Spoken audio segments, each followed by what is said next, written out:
안녕하세요. 알칼리의 문화탐구 생활입니다. 이번 시간에는 현대차의 준중형 세단인 아반떼 CN7 하이브리드 모델을 리뷰해 보겠습니다.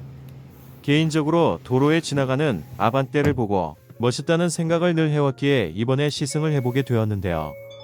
이번 리뷰를 통해 디자인뿐만 아니라 과연 아반떼 하이브리드 모델의 연비와 승차감 그리고 공간감에 대해서도 알고 싶었습니다. 과연 하이브리드 모델로서 아반떼 CN7의 매력은 어떻게 되는지 한번 살펴보겠습니다. 먼저 디자인 리뷰한 모델은 가솔린 1.6 모던 모델로 차량 가격은 2,163만원인 모델입니다. 내연기관 아반떼 모델과 하이브리드 모델 디자인에 큰 차이가 없기에 좀 더 자세히 살펴볼 수 있는 전시 차량을 통해 디자인을 살펴보게 됐습니다. 아반떼의 외관 디자인을 먼저 살펴보겠습니다. 전면부를 보면 스포티한 디자인 요소들이 매력적인데요. 길쭉한 LED 헤드램프에서 이어지는 전면 그릴의 패턴 디자인도 멋집니다. 그릴의 명칭은 파라메트릭 주얼 패턴인데요. 정교하게 깎아낸 보석 같은 입체감을 강조한 디자인으로 명칭에 어울리는 모습을 보여줍니다. 측면부를 보면 전면부에 스포티하고 날카로운 분위기가 이어지는데요. 앞뒷문으로 이어지는 삼각형 형태의 캐릭터 라인이자 엣지 라인이 멋스럽게 느껴집니다. 사이드미러도 컨셉에 잘 맞게 스포티하게 디자인을 뽑아냈습니다. 그리고 측면 리어 부분으로 볼드하게 빠지는 캐릭터 라인이 깔끔하게 떨어지는 맛을 느끼게 해줍니다. 전시 차량엔 16인치의 알로이 휠이 장착되어 있었는데요. 아반떼엔 트림별로 15인치, 17인치도 장착 가능하지만 16인치 정도도 충분한 크기라고 생각됩니다. 아반떼 후면부 디자인. 개인적으로 아반떼 CN7은 뒤태가 더 이쁘다고 생각하는데요. 후면 상단에서 중간으로 그리고 하단에서 중간으로 급격하게 경사진 디자인이 스포티함을 극대화시켜줍니다. 거기에 현대의 이니셜인 H를 형상화한 일체형 헬램프 디자인과 LED 리어 콤비램프의 디자인도 디자인 컨셉에 맞게 각지게 디자인돼 차를 더욱 날렵한 느낌으로 만들어줍니다. 아반떼의 트렁크를 살펴봅니다. 공간에 현대차답게 준중형 세단임에도 꽤 넓은 크기의 트렁크 공간을 확보한 걸 알 수 있습니다. 트렁크 아래 부분엔 타이어 수리킷이 있고 약간의 수납 공간도 나옵니다. 이제 내부 공간을 살펴보겠습니다. 전시 차량의 1열은 수동 시트가 적용되어 있었는데요. 전동 시트에 비해 불편하긴 했지만 조작감과 미세한 조절은 나쁘지 않은 편이었습니다.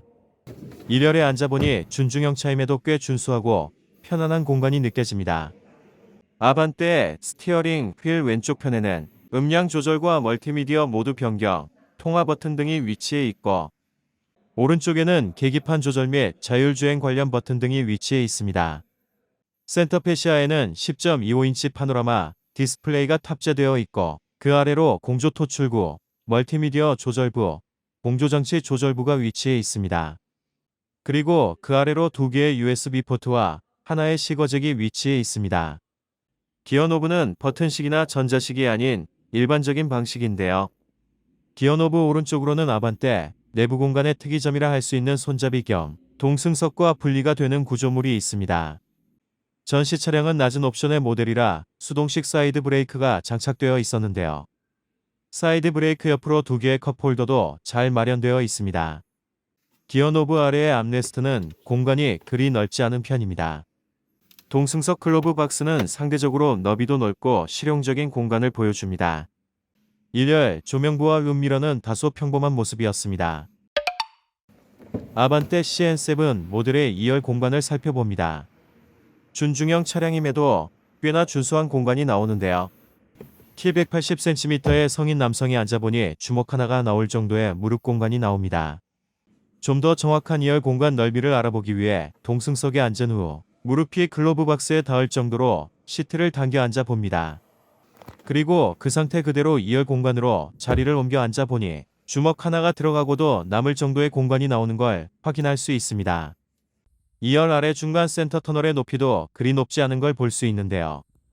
때문에 2열 중간 시트에 탑승하는 사람도 비교적 편안하게 착석이 가능할 것 같습니다. 하지만 2열 에어벤트가 없다는 점은 큰 아쉬움이라 생각되는데요. 트림별로 2열 에어벤트 여부가 다르기에 아반떼 구입에서 이 부분은 반드시 고려해봐야 할 부분으로 보입니다. 2열 시트의 착좌감은 평균적인 정도였는데요. 그 외에 낮은 등급의 옵션인 전시 차량의 2열 공간엔 그다지 인상적인 기능들은 없었습니다. 2열에 앉았을 때 헤드룸 공간을 확인해 봤는데요. 그리 많은 여유가 있는 건 아니었지만 머리가 닿거나 크게 불편함은 느껴지지 않을 정도였습니다. 이전에 살펴본 기아의 준준형 세단 K3와 헤드룸을 비교해보면 비슷하거나 오히려 더 쾌적한 느낌이었는데요. 재원상 K3의 전고가 20mm 더 높은 점을 감안하면 의외의 결과였습니다. 그렇다면 제가 시승한 아반떼 CN7 하이브리드는 일반 모델과 어떤 부분이 다른지 살펴보겠습니다. 시승한 차량은 아반떼 하이브리드 인스퍼레이션 트림으로 선택 옵션으로 17인치 알로이 휠과 타이어의 옵션 그리고 선루프가 포함되었으며 판매 가격은 3,155만원인 모델이었습니다. 우선 앞서 본 전시 차량과 다른 부분이 17인치 휠이었다는 점인데요. 디자인 자체는 16인치나 17인치 모두 나쁘지 않지만 블랙톤이었던 16인치와 달리 17인치는 금속 느낌이 나는 디자인입니다. 시트는 천연 가죽으로 된 베이지 색상이었는데요. 앞서 본 블랙원 톤의 인조가죽 시트보다 고급스러운 느낌에 감촉도 더 우수했습니다. 인스퍼레이션 등급이라 운전석엔 CV 전동식 시트가 적용되어 있는데요. 개인적으로 전동식 시트를 선호하는 편이라 이 옵션은 꼭 나오면 좋겠다는 생각을 해봅니다. 그리고 동승석에는 4웨이 방식의 전동 시트가 적용되어 있는데요. 운전석만큼 좋은 편은 아니지만 동승석에도 전동 시트가 들어가는 부분은 분명 장점이라 생각됩니다. 일반 모델에 비해 도어 트림의 마감과 촉감도 우수했는데요. 운전석엔 자세 메모리 시스템도 적용되어 있어 편리했습니다. 계기판은 10.25인치 컬러 LCD가 적용되어 있는데요. 표시되는 정보 중에는 EV 모드로 주행 중인지 직관적으로 알 수 있게 해주는 에너지 흐름도가 있어 편리했습니다. 10.25인치 내비게이션은 주변부로 여백이 많은 편이긴 했지만 가시성과 실용성 면에선 나쁘지 않은 사용감을 보였습니다. 시승 차량엔 전동식 파킹 브레이크가 포함되어 있었는데요. 덕분에 기어노브 주변도 한결 깔끔하고 두 개의 컵홀더도 더욱 큼지막하게 들어가는 걸 볼 수 있습니다. 옵션으로 들어간 선루프를 작동시켜 봤는데요. 열림 버튼을 한번 눌렀을 때 전체가 다 열리지 않고 한 번 더 누르면 최대치로 선루프가 열리는 게 특징적이었습니다. 그리고 닫힌 버튼을 누르면 유리 부분만 닫히고 내피 부분은 닫히지 않아 수동으로 닫아야 해 조금은 불편했습니다. 아반떼 하이브리드의 트렁크는 공간면에서 일반 모델과 큰 차이는 없었는데요. 다만 시승 차량엔 트렁크 부분에 2열을 폴딩할 수 있는 옵션이 적용되어 있어 한번 세팅해 보았습니다. 뒷좌석 폴딩 기능을 활성화해보니 6대4로 2열을 폴딩할 수 있었는데요. 세단이지만 폴딩 기능을 사용해 트렁크에서 2열까지 길이가 긴 짐을 수납할 수 있어서 실용적으로 사용할 수 있는 옵션이라 생각됐습니다. 트렁크 상단 공간을 보니 우퍼로 보이는 장치가 있었는데요. 다만 마감 처리가 되지 않은 상태로 노출되어 있어서 미관상 보기는 좋지 않았습니다. 2열 공간에도 차이점이 있었는데요. 바로 2열 에어벤트가 마련되어 있다는 점입니다. 이 점은 인스퍼레이션 등급에만 적용되는 옵션이라 실구매자들에게 큰 고민이 될 부분이라 생각되지만 개인적으론 꼭 넣으면 좋을 옵션이라 생각합니다. 그렇다면 과연 아반떼 CN7 하이브리드의 주행 느낌은 어떤지 실주행을 해보면서 살펴보겠습니다. 하이브리드 모델의 스펙은 1.6 하이브리드 엔진에 전기 모터를 맞물려 하이브리드 엔진 최고 출력 105마력에 전기 모터 최고 출력 43.5마력을 내고 엔진 최대 토크는 15의 모터 최대 토크는 17.3의 스펙을 가지는데요. 이런 퍼포먼스를 바탕으로 공차 중량 1350kg인 이 차를 경쾌하게 움직이기엔 부족함이 없었습니다.